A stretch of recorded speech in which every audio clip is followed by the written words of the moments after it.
Estás escuchando Carreras Exitosas del Mundo IT, Un espacio donde podrás aprender de tecnologías los recorridos y experiencias de profesionales IT en un lenguaje simple. Bienvenidas y bienvenidos a otro episodio junto a nosotros. Nos encontramos acá con Sofía. Hola Sofía, ¿cómo estás? ¿Qué tal, Lucas? ¿Cómo andas? ¿Todo bien? Bien, gracias. Bueno, hoy nos acompaña Juan Manuel Irigaray. Él es Manager Técnico de Programación en Microsoft Cloud para la soberanía de datos. Y estaremos charlando acerca de su trayectoria, experiencias y algunas otras curiosidades como solemos hacer. Hola, Juancho, ¿cómo estás? Buenas, ¿qué tal? Encantado de estar aquí.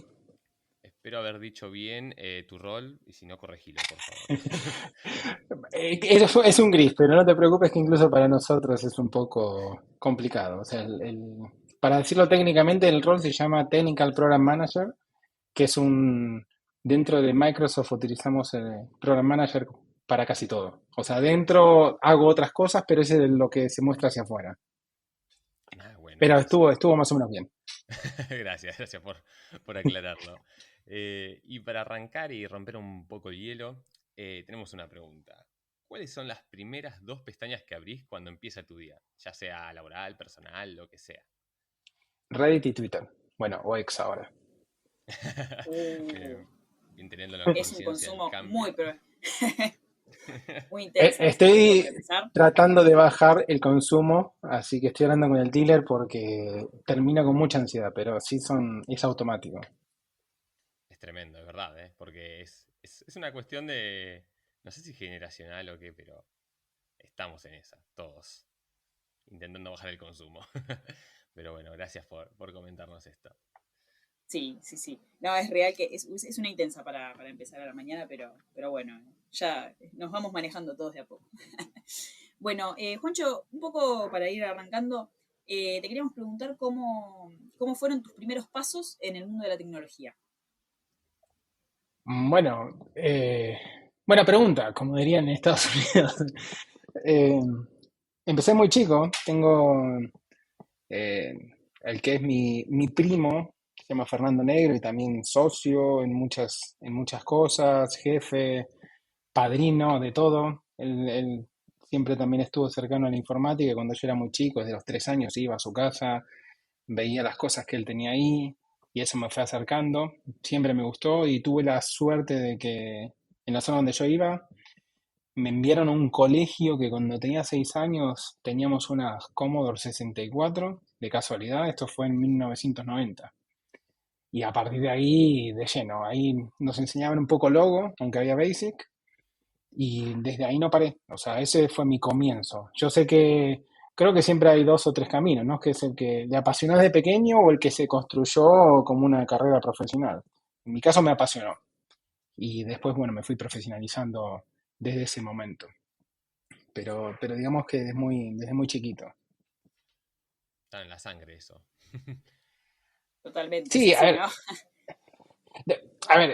eso aclaro que son caminos porque sí me fui encontrando a medida que uno va creciendo, que va cambiando, que hay gente que por ahí no sigue ese camino, ¿entiendes? Que por ahí trabaja en la informática porque es un trabajo y son diferentes maneras, pero a mí siempre me apasionó todo lo que era electrónica, informática, poder desarmar las cosas, armarlas, y así fui que puse un poco de presión en casa. Las primeras cosas que llegaron fue unas consolas, pero a mí me gustan los juegos, pero no me gusta mucho jugar. O sea, mi biblioteca Steam está llena, pero de cosas que pruebe las dejo.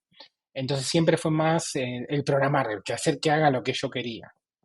Y desde ahí no paré, o sea, estuve en el colegio, después de insistir mucho logré que me metieran, tenía 8 o 9 años, en el Instituto Argentino de Computación, que era en esa época, era un lugar para ir a hacer cursos, y estaba ahí, sobre todo con Basic, Logo, después empecé ya con otras cosas más avanzadas.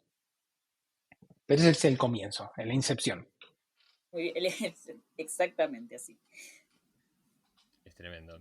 Y en este momento, si tuvieras que pensar en un proyecto grande que se sintió desafiante, ¿en cuál pensás? Tengo una lista. Creo, Creo que lo que algo define normalmente a desafiante es que es nuevo, que genera incertidumbre, ¿no? Que no sabes cómo va a pasar, cómo solucionarlo. eh, pero hubo muchos que destacaban en muchas cosas distintas. Creo ¿Cuál se- que... Perdona, ¿ibas a decir? No, no iba a decirte cuál se te venía primero a la mente. Yo creo que uno que estábamos con mi primo, más o menos del 2005, yo me incorporé oficialmente en monografías.com, que es una empresa que fundó un amigo nuestro, que después mi primo se hizo socio y otras personas más. Y ahí yo estaba como manager de tecnología, sobre todo manteniendo lo que eran los servidores web y toda la parte de backend del sitio. Y en Ujú. el año 2006-2007 teníamos muchas visitas, casi 2,5 millones de visitas únicas por día. Bueno, monografías.com en Latinoamérica era muy conocida en ese momento. Sí, yo te iba a decir, a mí me suena muchísimo de haber entrado a ese lugar. Sí, bueno, Muchísimo. a ver, de manera orgánica, esto empezó a través de un amigo y de mi primo, allá por creo en el año 97, que fue uno de los primeros sitios web de educación, donde la gente publicaba, tenías una tesis de la universidad y la querías compartir y la enviabas. Eso después hizo que orgánicamente a través de Google, cuando empezó Google, porque esto fue antes de Google, si piensan que Google empezó en el 97, 98, eh, empezamos a tener muchísimas visitas. Yo siempre ayudé desde lejos porque en realidad mi primo se encargaba, pero bueno, ya cuando formalmente la empresa creció, empecé a trabajar ahí y sí, Latinoamérica recibíamos millones de visitas. Creo que ahora el sitio ya no es nuestro, pero creo que llegarán menos visitas ahora porque también cambia socialmente el mundo. Entonces, ya a partir del 2014 empezamos a recibir menos o le prestamos atención a otras cosas y por ahí el contenido de alguien que está estudiando ahora no es el mismo que hace 15 años, pero sí era muy exitoso. Claro. Y, y bueno, en ese momento estábamos migrando a Amazon Web Services, creo que fue en el 2007, 2007-2008. Y fue una aventura porque Amazon Web Services recién empezaba, que Amazon Web Services, para quien no lo conoce, es un proveedor de nube. Ujú. Entonces, nosotros teníamos nuestro hosting en Verio, una empresa de NTT que estaba en Estados Unidos, y, y mi primo que, bueno, se relacionaba con otros también emprendedores, le habían dicho, tenés que probar esta tecnología. Bueno, me empezó a decir a mí, yo no creía mucho en la nube en ese momento, para ser sincero. Entonces, empezamos a hacer pruebas. También teníamos, al mismo tiempo hicimos una múltiple migración, que habíamos migrado de una tecnología de web server que era Apache al IT HTTPD. Y el desafío fue migrar todo eso en caliente con 2 millones de visitas entrando por día y no perder tráfico. Si bien Complejo, te digo. complejo fue divertido porque parte de las primeras pruebas yo hice un viaje, mi primo se había mudado a España ya en el 2005 y vine a visitarlo en el 2007, entonces creo que lo más divertido para mí fue poder estar con él encerrados probando esto. Pero sí era mucho malabarismo técnico en ese momento. Yo Eso creo diría que... que... ¿Cómo? Ay, perdóname, no, no, no. Seguí, seguí, por favor. No, no, no, que decía que, que eso fue lo más... el que más incertidumbre me generó y al mismo tiempo más alegría me dio como proyecto. Después tuve otras cosas grandes ya en consultoría, grandes proyectos, pero que este como que me quedó por ahí de más de chico. En ese Claro. momento tenía 22 años y era mucho más chico. Sí, sí, un proyecto grande y que lo estabas arrancando bastante joven, la verdad. Y fue disfrutable y a la vez sufrido, imagino. Y sí, porque hay muchas variables que no... Estamos haciendo todo nuevo. Imagínate probando un proveedor nuevo de servicios, que en ese caso era Amazon. Ahora la nube es algo obvio, pero en ese momento Claro. no lo era. Probando cosas, pero era mucho más complejo porque hasta era todo tan nuevo que incluso iniciar una máquina virtual, tenías que crear un XML que definía un montón de parámetros, tampoco era claro que fuese a funcionar tan bien como una máquina dedicada, y al mismo tiempo la apuesta de que soporte todo el tráfico que esperabas, que tampoco había herramientas para benchmarking tan avanzadas.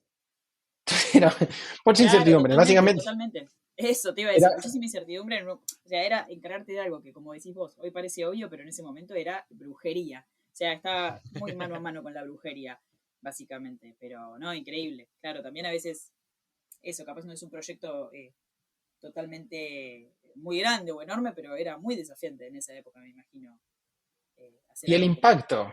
el impacto Sí, porque lo totalmente. hicimos a fines de octubre y para nosotros en Monografías esa época era donde empezaba el tráfico porque empezaba en época de exámenes, o sea, la gente a prepararse Oh, para diciembre. sí, sí, sí, Entonces, sí. no quería dejar a nadie El colgado. timing. Sí, claro. No, no, no, increíble, la verdad, increíble. Y bueno, moviéndote desde ese punto, ya si esos eran tus primeros proyectos, cómo debe haber seguido el camino. Ahora estás en Microsoft. Sí, me pasé a Microsoft en abril del 2022, el año pasado, Bien, claro, en el estás, medio bueno, de... ¿Cómo? perdón, sí, en el medio de, perdón, sí, sí, sí, sí, tengo un Lo voy a leve... repetir. Sí, no, en el medio, cuando empezó la situación de Ucrania acá en Europa, que fue bastante movilizante para los europeos. Sí, ¿no? Fue bastante más fuerte, pero bueno. Contame un poco qué lecciones, calculo muy valiosas, debes haber aprendido en este trayecto que has atravesado en Microsoft. Y bueno, y que sigue. Bueno, yo voy a retrotraerme a otra cosa, porque me imagino que algunas cosas, como las habrán visto en base a mi perfil, por ahí no tienen tanto sentido, pero son más significativas. Cuando, eh, para poner un poco de orden, cuando venía de monografías.com, además había otro sitio web en el que administraba, que también había una participación de unos amigos y un amigo también, el mismo de monografías, que era viajeros.com. También lo miramos a Amazon Web Services y eso hizo que se nos abra una puerta de oportunidad para el 2013, cuando me vine a vivir a España, crear una empresa junto a mi primo que se llamaba CloudMass, que era una consultora de nube. Esa consultora de nube después la vendimos a un fondo de inversión y con eso la vendimos a otra empresa que se llamaba Equinix. Que se llama Equinix, es una empresa de centros de datos.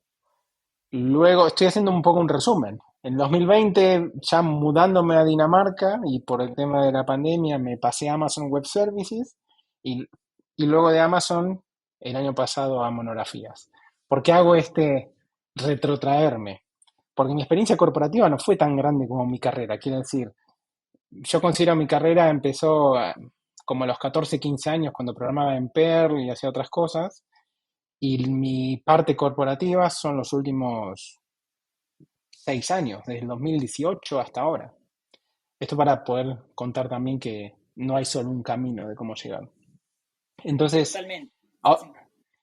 volviendo a la pregunta de que mis lecciones aprendidas en Microsoft. Cuando yo entré el año pasado, entré para un rol específico que era Country Engineering Lead, que era básicamente líder de ingeniería del país para Microsoft Azure en expansión. Esto significaba que una vez que se abra la región, yo me encargaba de lo que era capacidad de escalar la región de Azure en España.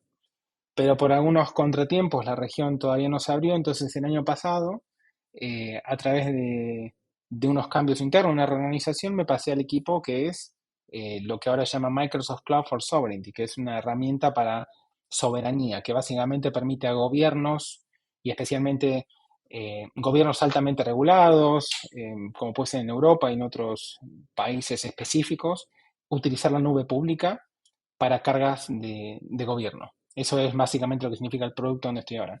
Y la lección aprendida es estar preparado y tener una mentalidad de crecimiento porque eh, te agarra estos cambios y vienen y a veces no es que puedas elegir, no es que digas, ay, quiero ir a este equipo. Es, sobre todo en Microsoft, te puedo decir culturalmente, la gente progresa por estar preparada para aceptar nuevos desafíos. ¿Me entiendes? O sea, es estar preparado para estar flexible ante el cambio.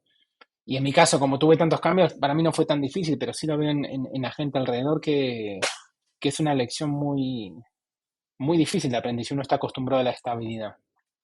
Esta sería la lección por ahí más importante de Microsoft. Claro, que es Qué muy típico del interesante y mundo que IT eso igual, ¿no? tal cual. Sí, 100%. Es como la evolución constante. un estar continuamente aprendiendo y ese estado imagino que es muy útil para este mundo y que, bueno, en Microsoft lo supiste aplicar muy bien. Sí, pero sabes que también pasa algo particular en lo que es el rango de seniority. Bueno, Ujú. generalmente en estas empresas multinacionales tienes o sea, tú entras como trainee, como interno, después puedes pasar a mid, de ahí pasas a senior, principal, y bueno, toda esta carrera dentro de lo que es IC o individual contributor tiene su mapeo también a management. El equivalente de mi rol ahora como principal vendría a ser director. Esto también hace que en este grupo de seniority hay una escala de edades. Imagínate, yo creo que soy de los más jóvenes dentro de este grupo. Entonces también te encontrás con gente que ya está como en una etapa de su carrera que ya les cuesta más estar totalmente flexibles. No es que no estén acostumbrados al mundo IT, pero es como que ya dijeron, uy, ya llegué a este punto, quiero un poco más de estabilidad y tranquilidad. Y bueno, eh, creo que esa es la lección, ¿no? Estar siempre preparados, que nunca hay un destino claro en ningún tipo de carrera, siempre hay que estar preparado para avanzar y cambiar. Gran reflexión esa. Y yendo a algo un poco más técnico y diciendo que sos versado en este tema, ¿cómo ves la tendencia de la evolución tecnológica en cuanto a las tecnologías cloud, justamente? ¿Vamos hacia un mundo en donde esa dinámica de almacenamiento y procesamiento eh, y gestión de datos vaya hacia ese lugar? Bueno, creo que para ya lo que es 2023 ya no es una pregunta de si la nube o no, o cloud o no, es una pregunta de cuándo. Quiero decir, esto desde el punto de vista de empresas y de adopción. Hace 10 años, cuando nosotros empezamos con la empresa acá en consultoría, sí era una pregunta, quiero decir, un CEO, un Chief Information Officer o alguien que tomaba decisiones tecnológicas, no lo tenía tan claro. O sea, era la típica, pero yo tengo mis centros de datos, tengo mis equipamientos, confío en redes, con mi DMZ. Esa etapa, al menos, siempre entiendan que mi visión es de trabajar aquí y trabajar por ahí con Estados Unidos. Hablé con muchas empresas también en Argentina y en Latinoamérica que por ahí vienen un poco más retrasadas porque, sobre todo para las situaciones económicas que nos afectan a nosotros ahí en Latinoamérica, es muchas veces un poco más caro. Mm. Y, pero al final pasé por una etapa mía personal donde era muy de vamos todo a la nube, después cambié un poco y ahora es un poco una mentalidad un poco híbrida, depende para qué. Está claro que el valor más grande es la gestión de los servicios y el enfocarse en el negocio propio de la empresa. Pero yo sé que es un poco un mensaje trillado, muy utilizado, pero es la verdad. O sea, si tienes una empresa de retail o un supermercado, no vas a querer enfocarte en desarrollar, no sé, en entrenar LLMs. Para eso que lo haga otro y tú utilizas el LLM para aplicarlo a tu negocio. Ese vendría a ser un poco el concepto con la nube. Perfecto. Perfecto, perfecto. Bueno, y un poco respecto a la cuestión, ¿no?, de datos y de soberanía, ¿pensás en casos como el de Cambridge Analytica? No lo quiero pronunciar mal, si no es un blooper esto. Em, Cuando hablas de ese nexo o particularmente lo orientás al control de los datos que el Estado maneja de forma cotidiana. A ver, es un poco complejo porque es, primero que es un concepto, el de soberanía digital, Bien, sí, sí. eh, que implica varias cosas horizontales. Entonces, ¿qué quiere decir esto? Primero el objetivo nuestro es habilitar a más entidades a utilizar la nube pública. Entonces, desde el punto de vista, esto lo hablo desde el punto de vista de Microsoft como producto, porque aparte para aclarar lo que no lo dije antes, yo pertenezco a producto, al área de ingeniería. Entonces, desde ese punto de vista, se entiende que había una problemática en el mercado o un bloqueante para ciertos gobiernos o ciertas entidades del sector público que decían, bueno, no creemos que la nube pública, y cuando hablo de la nube pública me refiero a utilizar Amazon o Azure abriendo tu propia cuenta. En algunos países, tanto Amazon como Microsoft como Google proveen nubes dedicadas específicamente para gobierno. En Estados Unidos, por ejemplo, hay nubes donde solamente se pueden abrir cuentas gente relacionada al gobierno federal. Pero en otros lugares la estrategia era, vale, ¿cómo podemos habilitar a estas entidades a poder acceder además a más servicios? Para que si, imagínate, tú le creas una región miniatura para ellos, pero no le puedes dar toda flexibilidad de todos los servicios. No pueden acceder a Azure OpenAI, a Power BI, tendrían que, no sé, se queden por ahí con máquinas virtuales y almacenamiento. Entonces empieza con el concepto de soberanía digital desde el punto de vista de controles. Esto es cómo hacemos una zona de destino, una landing zone preparada para que, por ejemplo, imagínate, esto es una cuestión de, si haces negocios con Estados Unidos y tienes que adaptarte a una política que ellos le llaman FedRAMP, esa política tiene X cantidad de pasos que dicen que el firewall tiene que estar cerrado, ciertas políticas de seguridad mínimas. Lo englobamos y eso lo ponemos dentro de lo que es la nube soberana. Otra cosa muy importante que muchas veces es desconocido para la gente fuera es lo que se llama transparencia operacional. ¿Qué significa la transparencia operacional? Nosotros damos reportes a nuestros clientes de gobierno donde están dentro de este programa específico que si por algún motivo alguien tuvo que quitar un rack del centro de datos, podemos informarlo. ¿Entiendes? Si bien todo se hace de decomisación, esto es parte del modelo de responsabilidad compartida, damos una capa más de visibilidad para todo lo que es auditoría y regulación. Esa vendría a ser un poco la protección. Es más para que puedas cumplimentar regulación que para evitar, por ejemplo, lo de Cambridge Analytica. Que eso, a ver, y entendiendo por qué será lo de Cambridge Analytica, porque el Cambridge Analytica fue más mala utilización de datos que exfiltración. Pero bueno, Claro. también hay una cuestión que esto es mucho más de, por ejemplo, en Europa, que nosotros en Europa tenemos lo que es GDPR o General Data Protection Regulation Rule, que es una política de cómo tienen que protegerse los datos identificables y personales de las personas dentro de la Comunidad Europea. Y después cada país tiene otras más. Entonces imagínate que sería para asegurar que si un dato tuyo entra dentro de esta zona de disponibilidad, o dentro de esta zona, de esta landing zone, enmascaramos o ponemos los sistemas automatizados para que puedan enmascarar tus datos personales. Ese tipo de controles son los que habilita este producto y esta solución en la que trabajo. Excelente, Muy bien, bueno. bien. Sí, sí. Sí, es que es re importante aparte de toda esa cuestión. Bueno, retornando tal vez un poco a, viste, lo que hablamos al inicio, con el tema de las dos pestañas que abrías cuando comienza tu día. En esta era de las redes sociales y la producción masiva de datos, ¿cómo pensás que se pueden preservar los límites éticos en su uso por parte de las empresas privadas? Eso, te metiste en un gran problema y en una gran discusión que suelo tener acá con amigos, que es un poco la parte antropológica, ¿no? Que Mm, o se modela la velocidad de innovación o se tiene en cuenta las personas. Eh, yo creo que lo primero y lo más importante y lo más difícil es la educación. O sea, además de la regulación, es la educación de las personas. Me encuentro muchas veces, me acuerdo, hace casi 23 años, en el 98, 99, creo que en fui a ver a Richard Stallman, que era uno de los creadores de Free Software Foundation. Y él no viajaba a países que tuvieran pasaporte electrónico, no quería utilizar tarjetas, andaba con un paquete de dinero siempre encima. Esto te hablo hace 23 años, que era una cuestión de privacidad. Y lo que por ahí las personas, por falta de educación tecnológica, no sé, alguien te encuentras, no, mira lo que va a pasar si ponen CBDC, si ponen estas criptomonedas como moneda de curso legal, que te pueden traquear o te pueden hacer seguimiento. Y la gente dice, bueno, pero yo no tengo nada que esconder. Pero así también se van perdiendo un poco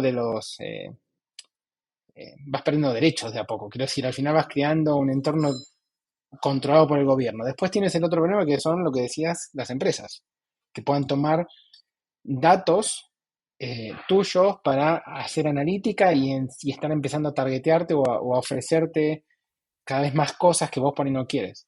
Entonces, por un lado, educación es educar a las personas, al menos con currículo de qué es el dato, ¿no? Que al final el dato es lo que uno genera es tu traza, es lo que tu sombra, por decirlo de alguna manera.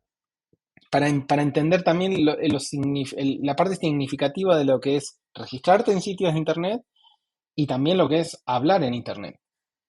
Luego, por otro lado, en Europa está el tema de la ley del derecho al olvido, que realmente mi ignorancia no sé cómo es en Argentina, pero la ley del derecho al olvido es poder reclamar a Google y a otros buscadores que te quiten cuando ya cambias de pensar. que si al final somos seres humanos, lo que yo pensaba a los 17 años o hacía no es lo mismo que a los 30 ni a los 40. Y eso es muy importante. Ahora, desde lo que es el data lineage o el seguimiento del dato, eso es muy difícil. Imagínate ahora con los LLM, ¿no? Como un día te arrepientes de lo que pusiste en Reddit hace 15 años o hace 10 años. El seguimiento hacia atrás para forzar a las empresas, no hay todavía marco regulatorio. Y ahí es donde entra la tercera pata de esto, que es la regulación. En algún momento va a tener que llegar la parte regulatoria de cómo tratar estas partes, ¿no? Del derecho al olvido, el derecho a la privacidad de la información. Creo que es un tema muy complejo. No lo veo como una solución única, ¿eh? Pero todo va a empezar a través de la educación, o sea, a través de que la gente entienda lo que está pasando. Exactamente. Sí, sí, sí. Es inminente aparte. No es que hay elección. No sé si vieron que me pareció súper curioso este fin de semana con todo el tema de, bueno, me imagino que allá están viendo el OpenAI, además de lo que pasó con las elecciones argentinas, pero con que la junta de dirección, el board de OpenAI despidió a Sam Altman el viernes, hubo todo un tema este fin de semana. Pero lo más curioso me pareció que hay una empresa que traquea la calidad del sueño y en Twitter pusieron que vieron cómo en San Francisco una cantidad significativa de personas se vieron afectadas del sueño por lo que sucedió con OpenAI, que básicamente eran muchos de los empleados. Hasta ese punto, quiero decir, incluso yo tengo ahora mismo un anillo que sigue mi calidad de sueño, de oxigenación, además del reloj. La generación de datos es muy compleja y el tratamiento del dato. A mí me apasiona, pero es muy complejo como tema en sí mismo. Claro, claro, es muy complejo y es casi te diría que hasta abrumador a cierto punto porque yo desde un poco la ignorancia, pero creo que todo esto se empezó a potenciar a niveles eh, ya masivos a partir más o menos de la pandemia y eso que de golpe, bueno, yendo al caso más conocido de todos, ¿no? Que es el de OpenAI, el de, bueno, el chat GPT, que no son necesariamente lo mismo, eh, estas cosas, ¿no? Que se nos empezaron a volver tan cotidianas, pero que todavía están en plenas regulaciones, o sea, todo lo que es ya en temática de análisis de datos y eso está, que yo sepa, está todo muy verde todavía, o se está haciendo constantemente, pero es realmente muy, eh, eso, muy, muy verde, muy, muy poco charlado para lo inminente que es, como decís vos o como dice Lucas. Sí pasó, o sea, el lanzamiento o lo que fue la incepción de lo que era ChatGPT, que fue GPT, que se lanzó en base al paper de los Transformers, y los Transformers no me refiero a los juegos, Sí, sí, sino al sí. paper que salió en el 2017, es que incluso a mí me pasó que cuando salió GPT como API, no lo entendía del todo. Quiero decir, además de que no tenía un caso de uso para datos, para completion, para completar textos, no, soy sincero, ¿no? En 2020 me acuerdo cuando salió, además medio de la pandemia, vale, mira, qué bueno, sí, teníamos los de los embeddings, que son básicamente para vectorizar textos. No voy a entrar mucho más en detalle porque el tema de carrera no de eso, pero bueno. Y el año pasado, 3 años después o 2 años después, con el lanzamiento de ChatGPT, la inclusión de memoria en las conversaciones, claro, ahí fue, y lo veo aquí, o sea, la cantidad de gente que lo está usando en el trabajo, la gente que no se anima a decirlo, los empleadores que en vez de apoyar esto, crean miedo. En IBM, por ejemplo, en IBM está prohibido utilizar ChatGPT dentro de la empresa, y así en muchas empresas, ¿eh? Hmm. Sí, sí, Y cuando habla IBM, localmente, no sé a nivel mundial, ¿eh? Perdón, Sofía, que... no, no, por favor, por favor. Hay un leve delay, entonces vos seguís hablando tranquilo que yo después acoto cualquier cosa. Pero digo, Yo me estoy deteniendo por eso, porque como siendo un delay, me quedo callado a propósito para que haya suficiente tiempo. no, tranquilo, tranquilo. No sé qué estará pasando en general, no tenemos este delay, pero bueno, cosas que pasan. No, te decía quizás que a nivel, no solamente a nivel laboral, yo, bueno, que estoy en la facultad y que lo veo desde el ámbito de los profesores y de los alumnos, está también eso, está como muy rechazado el uso, lejos de poder aprovecharlo, ¿no? De poder readaptarse, que yo entiendo que es muy complejo igualmente, pero de empezar a readaptar los esquemas educativos, los esquemas laborales, a una herramienta tan fascinante como es hoy el ChatGPT digo que, a ver, ¿qué es? GPT es como la base, es como la puntita del iceberg de lo que vamos a empezar a ver de ahora en adelante, ¿no? Sí, y yo lo viví personalmente.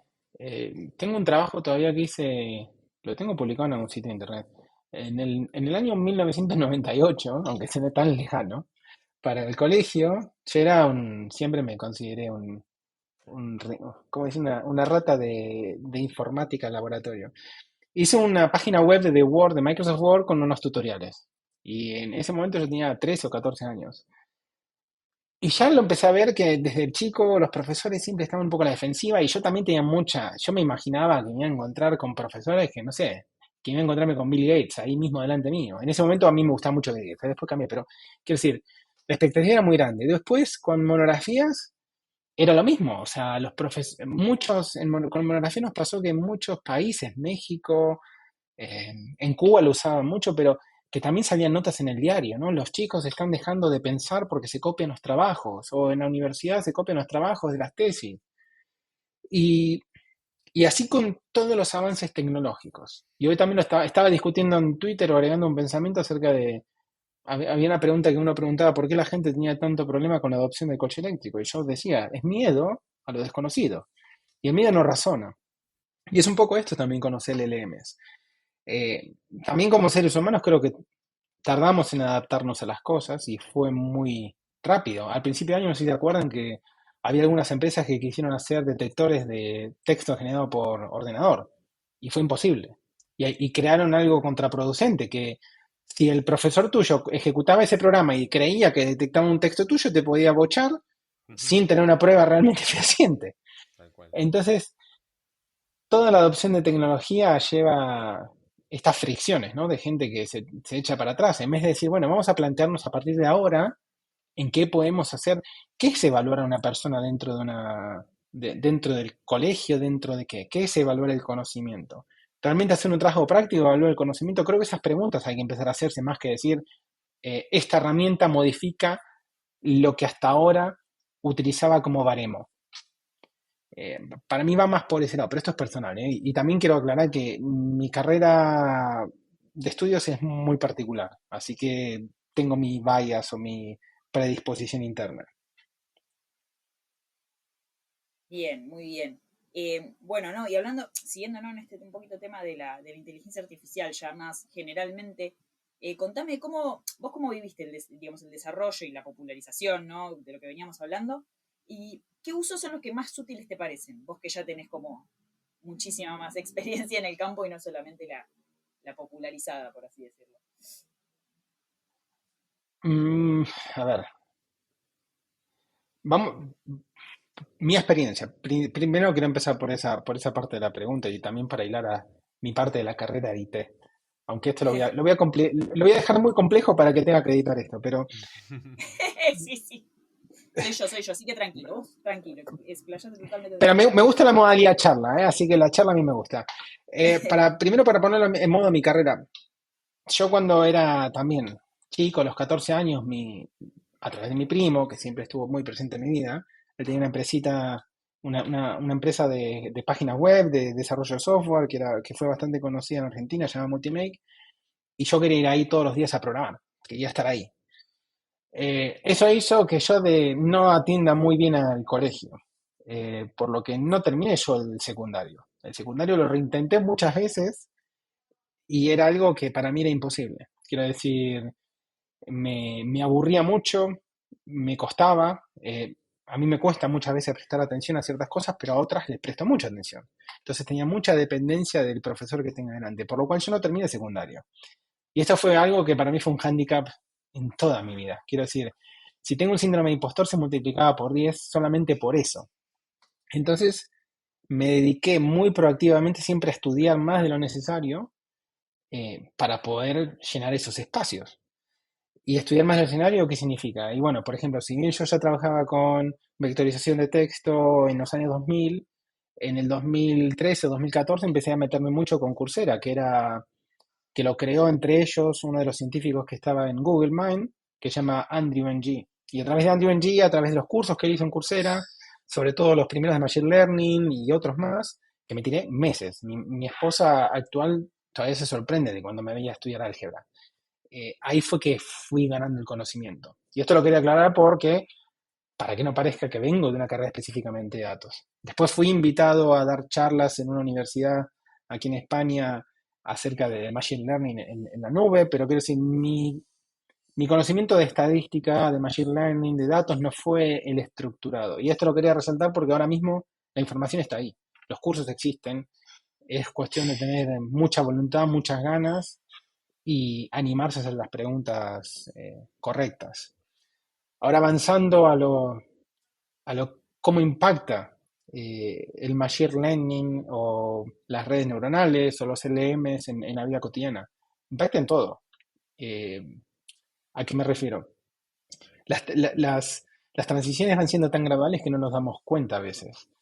Pero desde las cosas más obvias, como el Google Maps mejorando el enrutamiento de las rutas para ir a un sitio al otro, la predicción de las empresas de entrega de comida, que puedan predecir dónde está, cuál es la ruta más corta, cuánto tiempo va a tardar. Lo mismo para lo que fue Uber, lo que fue Cabify. Fueron todas transformaciones sociales a través de el avance de la tecnología.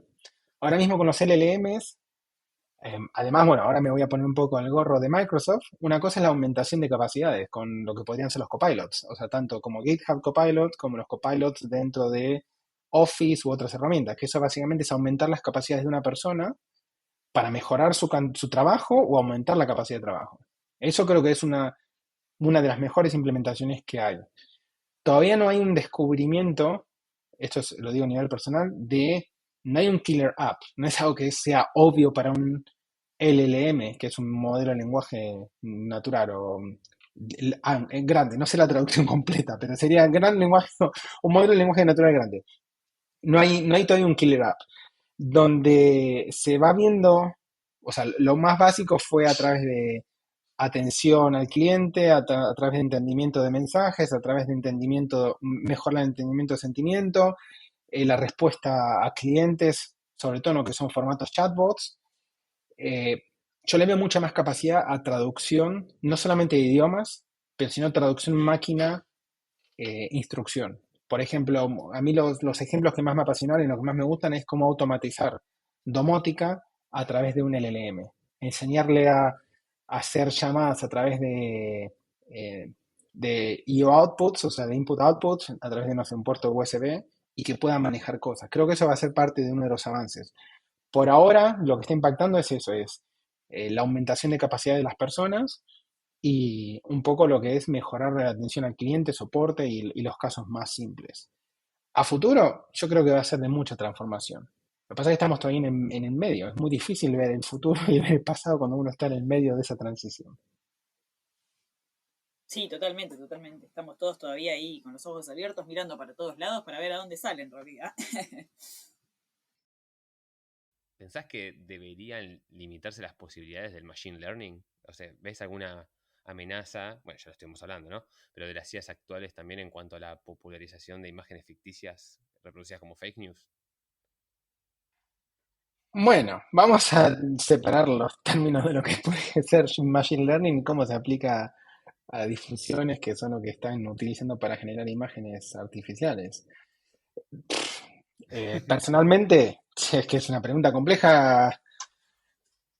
No creo que se pueda limitar el machine learning per se. Se intentó o estaban intentando en Estados Unidos hacer una limitación de lo que era entrenamientos de modelos de lenguaje natural y lo que hicieron limitar por cantidad de cores asignados. Pero la tecnología avanza. O sea, lo que limitas hoy dices, bueno, en vez de utilizar 24.000 cores y crear un modelo de 50 gigas, ahora puedes crear hasta 20.000. No lo veo factible técnicamente. No es por un lado social que lo digo, ¿no? Creo que, volviendo a lo que había dicho al principio, es educación. O sea, educación en las personas, en el impacto que esto tiene. Así como hay muchas publicidades acerca del impacto que tiene un accidente de tránsito por estar distraído, por estar bebiendo, tiene que haber un poco de educación social acerca del impacto que tienen estas cosas, que ya no es me quedo en mi casa divertido haciendo una imagen. Me acuerdo, me pasó en Dinamarca que una niña de unos 4 o 5 años, era la hija creo que era la hija de una compañera de mi esposa del trabajo, pero bueno, básicamente le habían robado el caballo de la granja virtual de Facebook. Utilizó una aplicación, no me acuerdo qué juego era, y una compañera le robó el caballo. Y se armó, se lió, se armó una grande. Entonces, todavía hay una parte de la sociedad, sobre todo por ahí que no están tan avanzados técnicamente, que dicen, bueno, pero algo digital no es lo mismo que algo real, que algo físico. Y todo tiene que ver con la interpretación personal del mundo, ¿no? O sea, quiero decir, por ahí para mí, no sé, en un juego de carreras, mi coche que me compré con dinero virtual es tan importante como mi coche físico. Entonces, lo que es la limitación del machine learning per se tiene que ser tan granular que va a ser imposible regularlo. Yo creo que tiene que haber mucha más educación. Y, y esto avanza. Yo me acordaba cuando empezó todo esto no sé si se acuerdan al principio de año, sobre todo con ChatGPT, y que era muy difícil, o con cualquier LLM, que es muy difícil hacer que no divulguen sus propias instrucciones. O sea, quiere decir, las partes de las instrucciones son parte del mensaje, que es básicamente lo que se le dice a GPT que se comporta de X manera. Pero utilizando las palabras correctas, en el momento correcto, de la manera ordenada, se podía hacer que lo liberen. Y no sé si ustedes leyeron Isaac Asimov, pero básicamente uno de los libros de la parte de la robótica, donde si alguien con la capacidad suficiente, un roboticista muy experimentado, sabe utilizar las palabras correctas, podría hacer que un robot quede inhabilitado, que era como algo impensable. Entonces, como la ciencia ficción se va acercando un poco a la realidad o viceversa, ¿no? Entonces yo creo que va mucho más desde el punto de vista de la educación social. Esta es una herramienta que vamos a tener que aprender a vivir con ellas. No veo posible limitar a nivel mundial, decir, vale, a partir de ahora no hacemos más machine learning o no hacemos más avances. Lo veo totalmente impracticable, ¿eh? Tal cual, tal cual, tal cual. Es una herramienta que llegó para quedarse y si bien la adaptación entendemos que es más lenta a lo que aprende el machine learning y cómo es aplicado, vamos a tener que convivir, parece. Yo creo que a veces también por eso digo que es educación, o sea, si Sí, te sí. retrotraes a lo que te pueden haber enseñado en el colegio o en el secundario acerca de informática. Nadie te va a contar que ya en 1990 se hacía detección de caracteres por OCR utilizando redes neuronales muy pequeñas. El problema era del avance de la tecnología de procesamiento, no de la capacidad de desarrollar conceptualmente cómo una red neuronal tiene que funcionar o cómo Machine Learning tiene que funcionar. Esto pasó siempre, ¿eh? Hace 30 o 40 años cuando se compartían pedacitos de los servidores grandes de mainframes o de PDPs o de mainframes de IBM, era una limitación técnica, no había suficiente capacidad para todos. Entonces, una cosa habilita la otra y es como algo circular, un círculo virtuoso, no voy a decir vicioso. Por eso digo que no lo veo viable. O sea, ahora mismo hay modelos de lenguaje natural entrenados por casi todos los países. Hay en árabes que están entrenados en Emiratos Árabes Unidos, en chino que están entrenados en China. Entonces, no existe un gobierno mundial. Eso es lo que yo veo la parte más complicada. Por eso tiene que ser educación social a tope. Totalmente. Sí, educación para todo y para esto especialmente. Eh, Súper, súper bien, súper completa las respuestas. Y hay una consulta, una pregunta que es capaz es más personal. Bueno, mucho de esto fue personal, pero no tan tal vez relacionado a lo profesional. Eh, ¿Cuáles son tus actividades de voluntariado que haces en tu tiempo libre? ¿Cómo llegaste a la idea de voluntariar? Es algo que va un poco más allá respecto a tu persona. Bueno, siempre a mí me gustó ayudar. De hecho, mi participación, por ejemplo, cuando era chico, entraba a los chats, no sé, primero a los BBS, después a IRC, a IRC. Yo siempre era más silencioso, yo me quedaba observando y escuchando. Y indirectamente ayudé a mucha gente escuchándola desde que soy muy chico. Y eso fue transicionando. La verdad es que lo que son programas de voluntariado más grandes, lo empecé a experimentar a través de entrar en corporaciones. En las corporaciones o en las multinacionales normalmente hay programas que hacen que uno haga voluntariado en un grupo. Para mí yo no sabía que existían este tipo de cosas, ¿entendés? De ir y decir, bueno, nos organizamos y ayudamos en este lugar. Para mí era muy, muy único, muy en partes. Después también en Argentina participaba muy activamente no era voluntariado social, pero sí con protectoras de perros, porque a mí me gustan mucho las mascotas, tanto perros y gatos. Y, y después de grande, a través también de hacer coaching por mi cuenta, eh, me empecé a dar cuenta que me gustaba mucho ayudar o sea, pero te digo, cuando ayudar ayudé a mucha gente en carreras profesionales, como me ayudaron a mí también, Eh, a preparar currículums, a prepararse para entrevistas, después también si encuentro la oportunidad, no sé, de alguien necesita aprender programación, ahora en el trabajo estamos viendo hacer una de mentoring para gente con capacidades diferentes. Es algo que me motiva a mí, es algo muy personal, quiero decir, me hace sentir bien. Me gustaría dedicarle más tiempo, te digo, no le dedico tanto tiempo como me gustaría ahora mismo. Bueno, pero qué lindo, déjame decirlo, la verdad que es algo que necesitamos y se agradece un montón que lo hagas.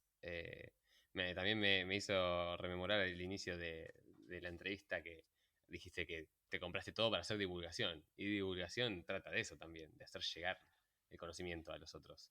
Sí, pero me da mucha vergüenza. Esto que estoy haciendo ahora, el hablar con vosotros en el podcast, el hablar de mí, eh, o sea, si cualquier persona que me conoce y habla con vos te va a decir, Juancho no para de hablar, que es la verdad, cuando estoy en un foro más o menos cerrado. Pero ya cuando si es hablar de mí o por ejemplo esto de voluntariado, o sea, lo que es las cosas altruistas muchas veces no las comparto ni siquiera con mi familia, ¿eh? O sea, hay muchas cosas que dicen ni siquiera las compartí con mi familia ni lo saben porque me da mucha vergüenza. No me quiero sentir más que nadie ni menos tampoco. No, tal Entonces cual. es algo propio, pero sí eh, hay muchas opciones. Esto ahora para la gente que por ahí le interese, el querer ayudar, hay muchas asociaciones, eh, mucha gente que necesita nada, ayuda y todos creo que en algún momento de nuestra vida también nos ayudan, ¿eh? O sea, de la manera que sea, puede ser con un consejo, pero creo que es una buena cadena, ¿eh? Buenísimo, gracias por compartirlo con nosotros y más sabiendo estas cuestiones que te generan. Así que es nada, un placer. Y bueno, en sí, un placer haberte tenido, habernos acompañados en este podcast. Gracias también a todos nuestros oyentes. Eh, y bueno, cerramos acá, pero muy agradecidos y muy interesante todo lo que pudimos aprender con vos. Nada, gracias a ustedes. Me sigo diciendo que estoy un poco nervioso con esto, gracias a ustedes y a la gente que los escucha. Me parece muy bueno lo que están haciendo. Y me hubiera gustado darle un poco más de orden para contar un poco más de cómo llegué acá, que creo que me voy a veces por las ramas, pero nada, realmente muchas gracias, muy agradecido. Te esperamos en el próximo episodio de Carreras Exitosas del Mundo IT. Gracias por escucharnos.